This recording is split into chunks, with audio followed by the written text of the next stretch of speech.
Hello students, आज से हम शुरू करने जा रहे हैं क्लास 12th NCERT मैथमेटिक्स की वीडियो सीरीज़, जिसमें आपको कंप्लीट मैथ के सॉल्यूशंस विद कंसेप्ट देखने को मिलेंगे। तो आज हम शुरू करने जा रहे हैं कंटिन्यूटी एंड डिफरेंशिएबिलिटी से। ये क्लास 12th मैथमेटिक्स के कैलकुलस पार्ट का यहाँ से स्टार्ट होता है और ये पार्ट सबसे ज़्यादा मार्क्स कैरी करता है अगर हम बोर्ड क्लासेस की बात करें तो डिफरेंशिएबिलिटी या इंटीग्रेशन पढ़ने से पहले हमारे कंसेप्ट कंटिन्यूटी को लेके पहले क्लियर होने चाहिए। कंटिन्यूटी का हमने बेसिक सा हिंट क्लास 11th में ले रखा है, जहाँ पर हमने लिमिट्स एंड कंटिन्यूटी पढ़ा था। उसी को आगे बढ़ाते हुए हम आज शुरू करेंगे कंटिन्यूटी के बारे में। हम देखेंगे कि कोई फंक्शन कंटिन्यूअस कब होता है, उसके लिए क्या कंडीशंस हैं, किस तरह से उसे चेक करना है। तो आइए स्टार्ट करते हैं कंटिन्यूटी के साथ।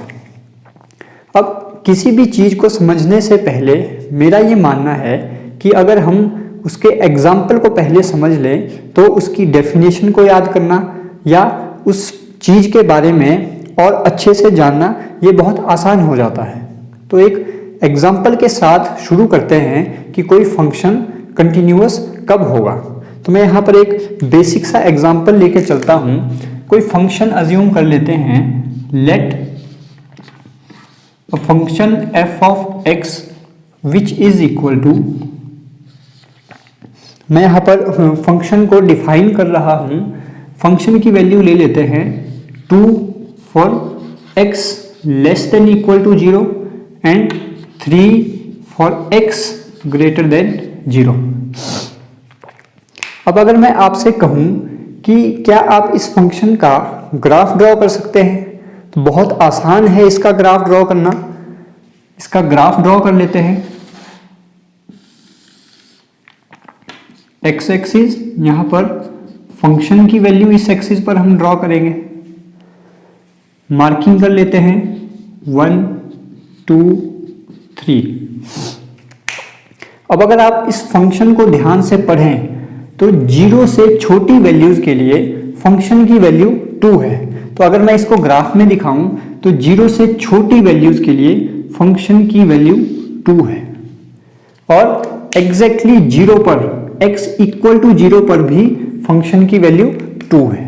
तो यहां पर आ जाएगा। अब अगर बात करें x ग्रेटर देन 0, यानी 0 से बड़ी वैल्यूज के लिए फंक्शन की वैल्यू 3 है, तो ग्राफ कुछ इस तरह से बन जाएगा। अब मैं आपसे पूछता हूं, क्या आप इस ग्राफ को बिना पेन उठाए बना सकते हो? तो सिंपल सा आंसर है, नहीं बना सकते। जब भी मैं इस ग्राफ को ड्रॉ करूंगा तो मेरा ग्राफ कुछ इस तरह से यहां पर ब्रेक हो रहा है, फिर मैं यहां जाऊंगा, फिर आगे ग्राफ बनेगा। तो बहुत सिंपल है फंक्शन कंटिन्यूअस कब होगा। अगर हम लेमैन लैंग्वेज में बात करें या अपनी समझ के लिए बात करें तो हम सिंपली क्या बोलेंगे कि अगर हम किसी फंक्शन के ग्राफ को बिना पेन उठाए बना सकते हैं तो वो फंक्शन कंटिन्यूअस होगा, और अगर हम किसी ग्राफ को बिना पेन उठाए नहीं बना सकते तो वो फंक्शन कंटिन्यूअस नहीं होगा। लेकिन ये मैथमेटिकल डेफिनेशन नहीं है, तो इसको मैथमेटिकली हम किस तरह से रिप्रेजेंट करेंगे वो भी सीखते हैं। उससे पहले एक और चीज आपको बताता हूं। अब मैं आपसे पूछता हूं कि 0 से छोटी वैल्यू मैं कोई ले लेता हूं 0.1 माइनस 0.1 के लिए फंक्शन की वैल्यू कितनी है? तो माइनस 0.1 के लिए फंक्शन की वैल्यू अगर आप चेक करें तो 2 है, और अगर मैं बोलूं प्लस 0.1 के लिए फंक्शन की वैल्यू कितनी है, तो प्लस 0.1 के लिए फंक्शन की वैल्यू 3 है। यहां से मैं क्या कंक्लूजन ड्रॉ कर सकता हूं कि left hand limit is not equal to right hand limit. लेकिन मैथमेटिक्स में हम इस तरह से नहीं लिखते कि left hand limit equal to right hand limit और not equal to right hand limit, इसको मैथमेटिकली रिप्रेजेंट करने का तरीका क्या है, लिमिट। अब यहां पर हम कंटिन्यूटी चेक कर रहे हैं फॉर जीरो पे फंक्शन ब्रेक है तो हम जीरो पर चेक कर रहे हैं, तो मैं यहां पर जीरो के लिए डिफाइन कर रहा हूं, limit x tends to zero positive f of x is not equal to, हम पहले लेफ्ट हैंड लिमिट लिखते हैं तो मैं यहां पे zero negative, right hand limit x tends to zero positive f of x। तो लेफ्ट हैंड लिमिट को इस तरह से लिखा जाएगा, राइट हैंड लिमिट को इस तरह से लिखा जाएगा। तो अब हमें यहां से एक कंसेप्ट क्या क्लियर हुआ कि कोई फंक्शन कंटिन्यूअस कब होगा। बिल्कुल सिंपल तरीका पहले चेक करने का, बिना किसी मैथमेटिकल कैलकुलेशन के आप उस फंक्शन का ग्राफ ड्रॉ कीजिए।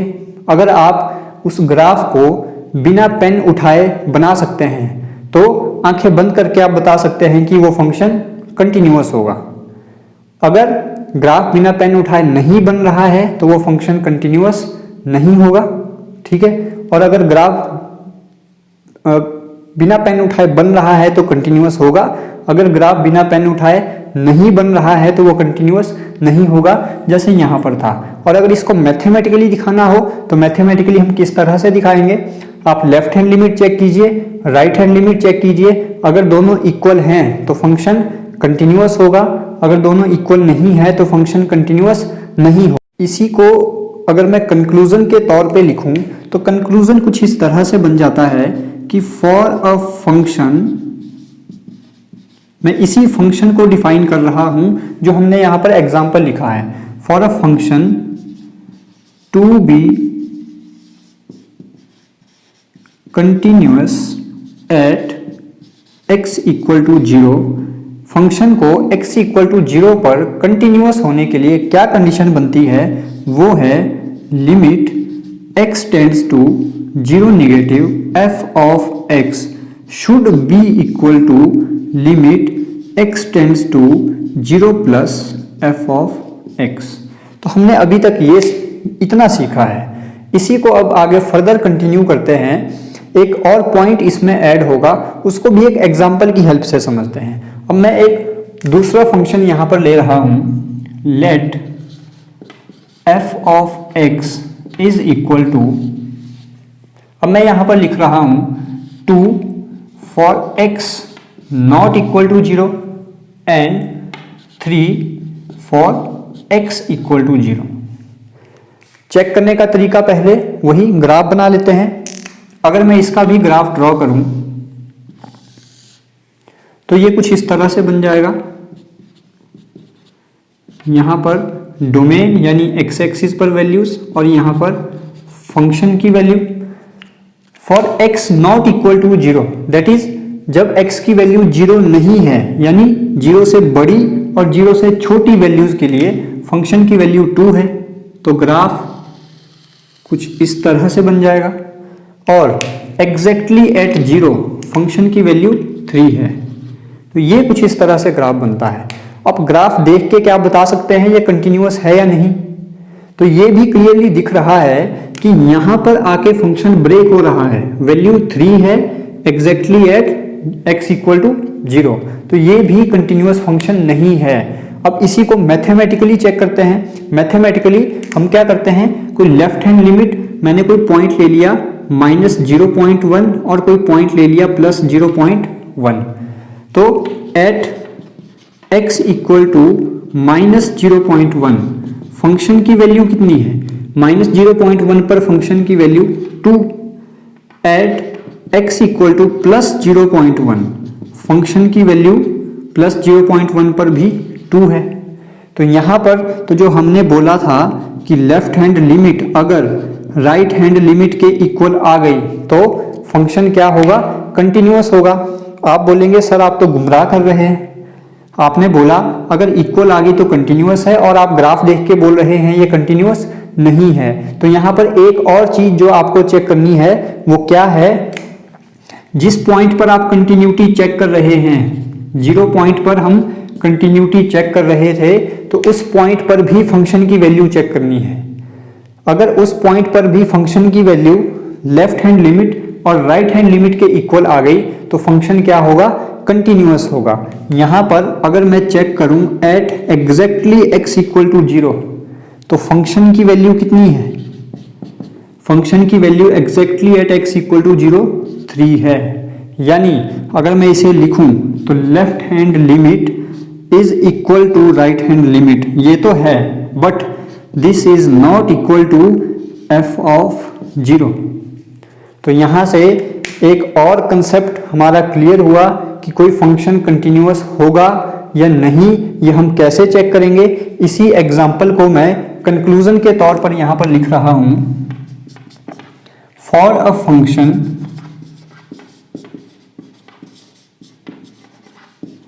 To be continuous at x equal to 0 क्या क्या कंडीशंस फुलफिल होनी चाहिए, वो हैं limit x tends to 0 minus f of x should be equal to limit x tends to 0 plus f of x, और ये दोनों इक्वल होने चाहिए f ऑफ 0 के।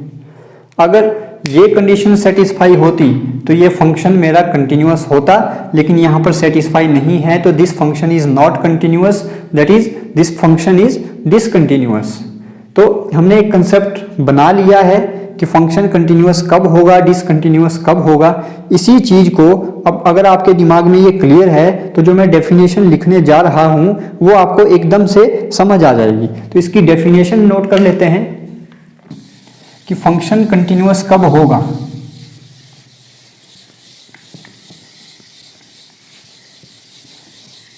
अगर आपने ये नोट नहीं किया है तो आप वीडियो से स्क्रीनशॉट ले सकते हैं।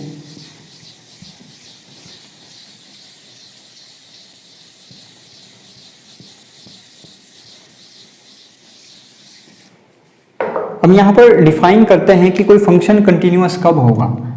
मैं लिख देता हूं for a function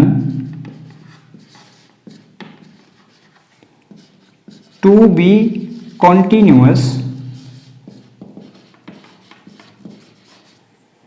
in its domain.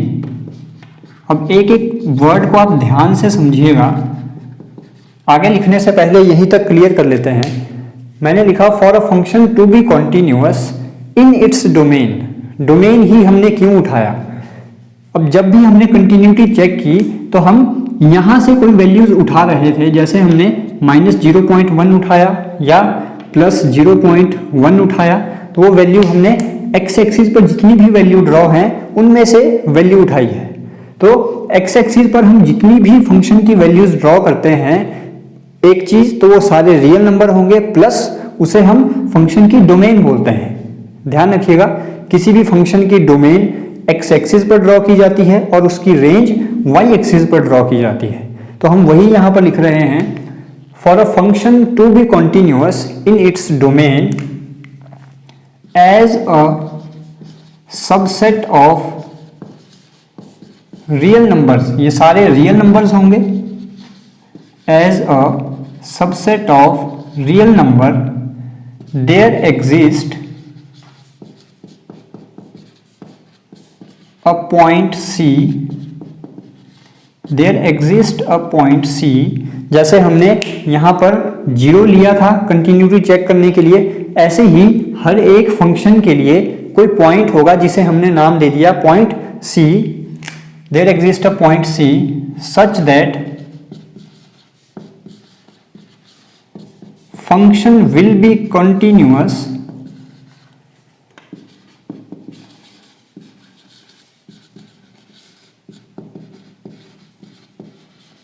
Eight C if। अब क्या कंडीशन है, हम ऑलरेडी समझ चुके हैं कंडीशन क्या होगी। If left hand limit that is limit x tends to, अब यहां पर 0 नहीं है, पॉइंट क्या है C, तो हम क्या चेक करेंगे C negative f of x should be equal to limit x tends to C positive f of x and it should be equal to exactly at this point, that is f of C.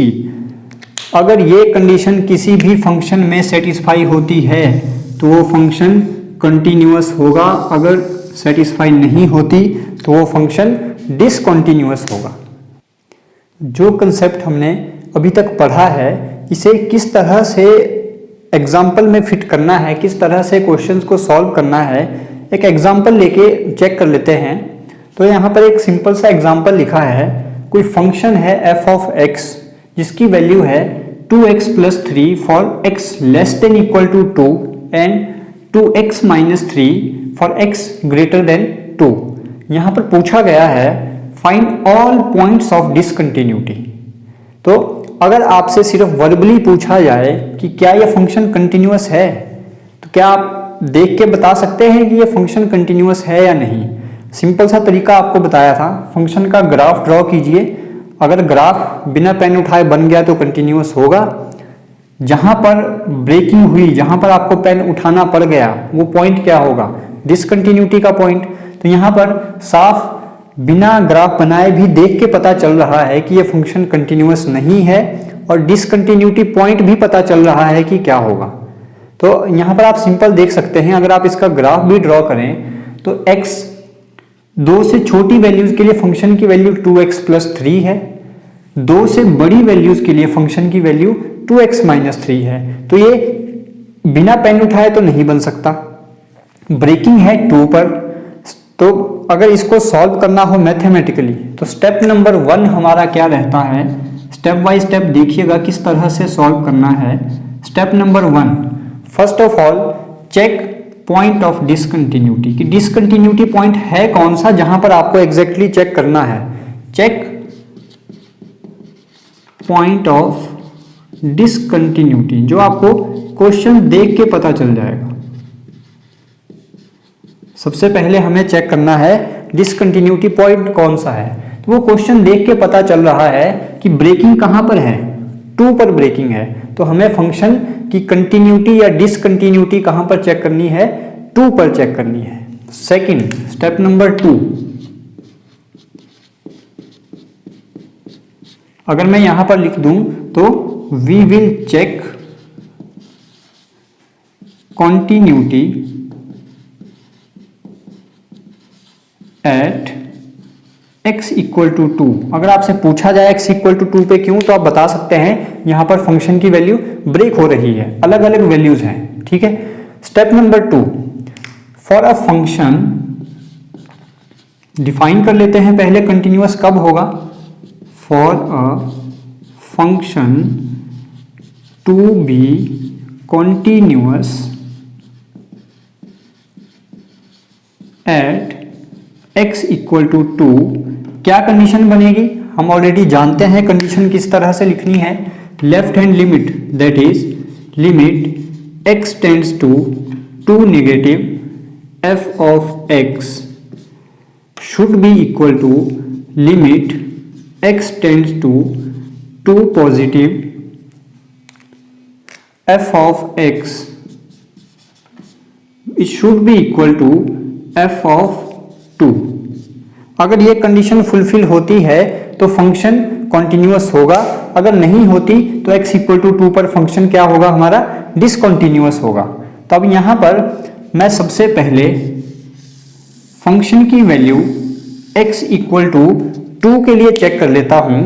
x = 2 पर पहले ये वाला point मैं यहां पर निकाल रहा हूं, सबसे आसान होता है ये पॉइंट निकालना। f ऑफ 2, f ऑफ 2 का मीनिंग क्या है कि फंक्शन की वैल्यू एट x = 2। तो फंक्शन x = 2 के लिए डिफाइन है 2x + 3, x की जगह आपको पुट करना है f ऑफ 2। तो ये आ जाएगा 2 × 2 + 3, फंक्शन की वैल्यू आ गई 2 × 2 = 4 + 3 7। अब मैं चेक करता हूं for left hand limit for LHL, that is किस तरह से लिखना है इसे? Limit x tends to 2 negative. अब मैं देखिए इसे किस तरह से लिखना है, f of x equal to limit, मैं कोई पॉइंट ले रहा हूं h, और ये पॉइंट H टेंड कर रहा है 0, यानी 0 के बिल्कुल पास कोई वैल्यू है जिसे मैं क्या करूंगा 2 में से माइनस करूंगा। तो किस तरह से लिखूंगा f ऑफ 2 माइनस h। अब इसका मीनिंग समझिएगा, इसका मीनिंग क्या है। मैं मान लीजिए h लेता हूं 0.001, बहुत छोटी वैल्यू है, 0 को टेंड कर रही है। अगर मैं 2 में से माइनस करता हूं, 2 में से किसी चीज को माइनस करूंगा तो ग्राफ में आगे जाऊंगा या पीछे आऊंगा। ऑब्वियसली किसी चीज को माइनस करूंगा तो 2 से छोटी वैल्यू आएगी, यानी लेफ्ट हैंड में पहुंच जाऊंगा। वही तो हम चेक कर रहे हैं, लेफ्ट हैंड। तो जब भी आप लेफ्ट हैंड लिमिट निकालेंगे तो आपको इसी तरह से लिखना सीखना है। तो आप एक बार फिर से देख लीजिए किस तरह से हमने लिखा। हम 2 पर चेक कर रहे हैं तो लेफ्ट हैंड लिमिट जब भी लिखेंगे x tends to 2 negative f of x, that is हमने कोई पॉइंट h ले लिया जो 0 को टेंड कर रहा है और उस h पॉइंट को मैं 2 में से माइनस कर रहा हूं। अब इसका मीनिंग क्या होता है, f ऑफ समथिंग। अगर मैं लिखता हूं कोई फंक्शन है f of x equal to 2x और आपसे पूछूं f ऑफ 2 क्या होगा, तो आप क्या करते हैं, x की जगह ये 2 पुट करेंगे, 2 2 जा 4। सिमिलरली यहां भी f ऑफ 2 माइनस h का मतलब है कि हमें गिवन फंक्शन में x की जगह पुट करना है 2 माइनस h। अब ध्यान दीजिएगा 2 नेगेटिव यानी लेफ्ट हैंड लिमिट 2 से छोटी वैल्यूज के लिए फंक्शन क्या डिफाइन है, तो 2 से छोटी वैल्यूज के लिए फंक्शन डिफाइन है 2x प्लस 3। तो x की जगह पुट करना है 2 minus h, that is question बन जाएगा limit h tends to 0 to x की जगह पर पुट करना है 2 माइनस h प्लस 3। अगर मैं ओपन करूं तो ये बनेगा लिमिट h टेंड्स टू 0 2 2 जा 4 माइनस 2h प्लस 3। h 0 को टेंड कर रहा है तो h की वैल्यू जब 0 पुट करेंगे तो हमारे पास आंसर आ जाएगा 7। तो लेफ्ट हैंड लिमिट की वैल्यू भी आ गई 7। अब चेक कर लेते हैं for right hand limit. For right hand limit, अब राइट हैंड लिमिट को किस तरह से लिखना है, limit x tends to 2 positive f of x, it should be equal to, बिल्कुल इसी तरह से लिमिट, थोड़ा नीचे लिखता हूं, limit x tends to 2 positive f of x। कोई पॉइंट h ले लिया, 0 को टेंड कर रहा है। जब राइट हैंड लिमिट की बात करेंगे तो 2 में कुछ ऐड करेंगे, हमें आगे जाना है राइट साइड की तरफ। f of 2 plus h, 2 plus f of something का मतलब है फंक्शन में x की जगह 2 प्लस h पुट करना है। राइट हैंड लिमिट यानी 2 प्लस 2 से बड़ी वैल्यूज के लिए फंक्शन डिफाइन है 2x माइनस 3। यहां पर x की जगह पुट करेंगे 2 प्लस h, तो ये बन जाएगा limit h tends to 0 2 of 2 plus h minus 3। Solve करेंगे, लिमिट h टेंड्स टू 0 2 2 जा 4 प्लस 2h माइनस 3। h की वैल्यू 0 पुट करेंगे, आंसर आ जाएगा 1। अब यहां पे आपको क्लियर है फंक्शन की वैल्यू एट 2 हमारे पास आई थी 7, लेफ्ट हैंड लिमिट के लिए वैल्यू आई 7, राइट हैंड लिमिट के लिए वैल्यू आई 1। तो कंक्लूजन यहां से क्या निकला, since left hand limit is not equal to right hand limit, हमें आगे भी लिखने की जरूरत नहीं है, therefore function is discontinuous at x equal to 2, therefore x equal to 2 is point of discontinuity। तो हमसे यही पूछा गया था कि फंक्शन कहां कहां पर डिसकंटिन्यूअस होगा, तो हमने यहां पर मैथमेटिकली प्रूव कर दिया कि फंक्शन 2 पर डिसकंटिन्यूअस होगा। इस तरह से आपको क्वेश्चन को सॉल्व करना है। अब यहां पर बात करते हैं अलजेब्रा ऑफ कॉन्टिन्यूअस फंक्शन, यानी फंक्शंस की एडिशन, सब्ट्रैक्शन, मल्टीप्लिकेशन और अगर डिवीजन कुछ इस तरह का फंक्शन आपको देखने को मिलता है तो आप वहां पर कंटिन्यूटी किस तरह से चेक करेंगे। हमारे पास कॉन्टिन्यूअस फंक्शन की बहुत अच्छी प्रॉपर्टीज होती हैं जिनको हम यहाँ पर यूज करके इजीली फाइंड कर सकते हैं कि कोई फंक्शन कॉन्टिन्यूअस होगा या नहीं होगा। तो यहाँ पर मैं सिंपली लिख रहा हूं if f and g are two real functions, इसको हम दोबारा नोट आउट कर लेते हैं। If f and g are two real functions, real function से यहां पर मतलब है जिनकी डोमेन एंड रेंज क्या होती है, real numbers. Real function simply ध्यान रखिए वो फंक्शन होते हैं जिनकी डोमेन और रेंज रियल नंबर्स होते हैं। तो हम यहां पर लिख रहे हैं if f and g are two real functions and are continuous at point C, then इसका मतलब क्या हुआ, कोई दो ऐसे फंक्शंस हैं f और g जो किसी C पॉइंट पर कॉन्टिन्यूअस हैं, ये हमें पता है। अगर ये दोनों फंक्शंस कॉन्टिन्यूअस हैं तो क्या होता है, प्रॉपर्टीज हैं number 1, if f and g are two real functions and continuous then इन दोनों का addition f plus g will also be continuous at C। आपको सॉल्व नहीं करना है। अगर आप f और g को बता देते हो या आपको पता है कि वो दोनों फंक्शंस कॉन्टिन्यूअस हैं तो उन दोनों फंक्शंस का एडिशन भी उस पॉइंट पर कॉन्टिन्यूअस होगा। नंबर 2, उन दोनों फंक्शंस का सब्ट्रैक्शन भी उस पॉइंट पर कॉन्टिन्यूअस होगा। नंबर 3, उन दोनों का मल्टीप्लिकेशन भी उस पॉइंट पर कॉन्टिन्यूअस होगा। नंबर 4, उन दोनों फंक्शंस का डिवीजन भी उस पॉइंट पर कॉन्टिन्यूअस होगा। तो बहुत आसान है इन प्रॉपर्टीज को यूज करना। अगर आप जानते हैं कि कोई गिवन दो फंक्शन कॉन्टिन्यूअस हैं और अगर आप उनको कॉन्टिन्यूअस प्रूव कर देते हो या आपको गिवन है तो आप सिंपली बोल सकते हो उन दोनों का एडिशन, सब्ट्रैक्शन, मल्टीप्लिकेशन और डिवीजन भी कॉन्टिन्यूअस होगा। इसी चीज को जो हमने अभी प्रॉपर्टीज देखी किस तरह से यूज करना है एक एग्जांपल की हेल्प से समझते हैं। लेट कोई फंक्शन है f of x is equal to sine of x and let another function g of x is equal to cos of x। आपको बताना है is h of x is equal to sine x plus cos x be continuous. क्या ये continuous होगा?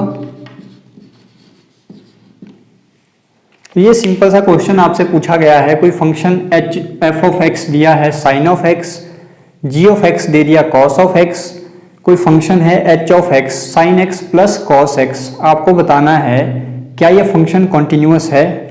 तो बहुत आसान तरीका है इसका solution. Since sign x and cos x both are continuous functions,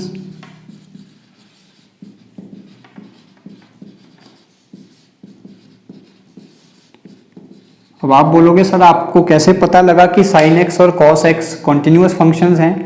अगर आप दोनों का ग्राफ बनाना जानते हो, यहाँ पर मैं अगर मैं ग्राफ ड्रॉ करूं तो sin x का ग्राफ भी कुछ इस तरह से बनता है, बिल्कुल कॉन्टिन्यूअस ग्राफ है, आप बिना पेन उठाए बना सकते हो। सिमिलरली cos x का ग्राफ भी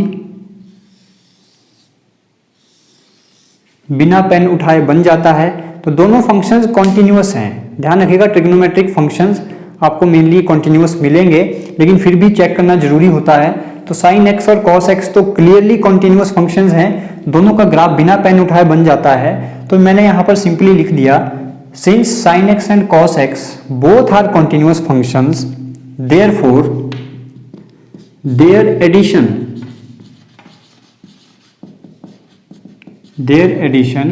will also be continuous। तो उन दोनों का एडिशन भी कॉन्टिन्यूस होगा। ऐसा हमने क्यों बोला? साइन एक्स है F of x, cos x है जी ऑफ एक्स, तो क्या मैं एच ऑफ एक्स को दोनों का एडिशन लिख सकता हूं? बिल्कुल हम लिख सकते हैं। तो ये हमने प्रॉपर्टी पढ़ी है कि अगर ये दोनों फंक्शंस कॉन्टिन्यूस हैं तो दोनों का एडिशन भी क्या होगा? कॉन्टिन्यूस होगा। तो इतने आसान तरीके से हम इन क्वेश्चंस को सॉल्व कर सकते हैं। इसी में अगर हम फर्दर ऐड करें, अगर कोई फंक्शन दिया होता H of x sine x minus cos x, क्या ये कॉन्टिन्यूस होता? इसी तरह से बिल्कुल ये भी कॉन्टिन्यूस होता। अगर एच ऑफ एक्स दिया होता sine x into cos x, क्या ये भी कॉन्टिन्यूस होता? तो दोनों की मल्टीप्लिकेशन भी कॉन्टिन्यूस होती। अगर एच ऑफ एक्स दिया होता sine x by cos x, जिसको मैं क्या लिख सकता हूं? टेंजेंट एक्स, क्या ये कॉन्टिन्यूस होता? यस, ये भी कॉन्टिन्यूस होता। लेकिन ध्यान रखिएगा x की वैल्यू 0 नहीं हो सकती। इसका मतलब कॉन्टिन्यूस एक्सेप्ट, कहां पर कॉन्टिन्यूस नहीं होगा? Except for x equal to 2n + 1 into pi by 2, 3 pi by 2, 5 pi by 2, जितनी भी वैल्यूज होंगी वहां पर फंक्शन डिफाइन नहीं होगा, इनफाइनाइट हो जाता है। तो उन वैल्यूज को छोड़ के हर एक पॉइंट पर ये फंक्शन क्या होगा? कॉन्टिन्यूस होगा। तो ये बहुत आसान तरीका था। प्रॉपर्टीज को यूज करके आप कॉन्टिन्यूस फंक्शन चेक कर सकते हो मल्टीप्लिकेशन, डिवीजन, एडिशन और सब्ट्रैक्शन में। कल हम मिलेंगे, फर्दर इसी को कंटिन्यू करते हुए एक्सरसाइज सॉल्व करने की कोशिश करेंगे। हमारी कोशिश रहेगी कि हर एक क्वेश्चन को आपको यहाँ पर सॉल्व करवा सकें। तब तक अगर आपने चैनल को सब्सक्राइब नहीं किया है तो चैनल को सब्सक्राइब कीजिए। अगर आपको वीडियो अच्छी लगी हो तो ज़्यादा से ज़्यादा अपने दोस्तों के साथ शेयर कीजिए। आपका अगर कोई भी क्वेरी, डाउट या सजेशन रहता है तो वो हमेशा हमारी तरफ से वेलकम रहेगा। आप कमेंट करके, मेल करके या फिर इंस्टाग्राम पे भी हमारे साथ जुड़कर हमें बता सकते हैं। लिंक आपको डिस्क्रिप्शन बॉक्स में मिल जाएगा। तब तक अपने घरों में रहिए, सुरक्षित रहिए और हंसते मुस्कुराते रहिए। Thank you.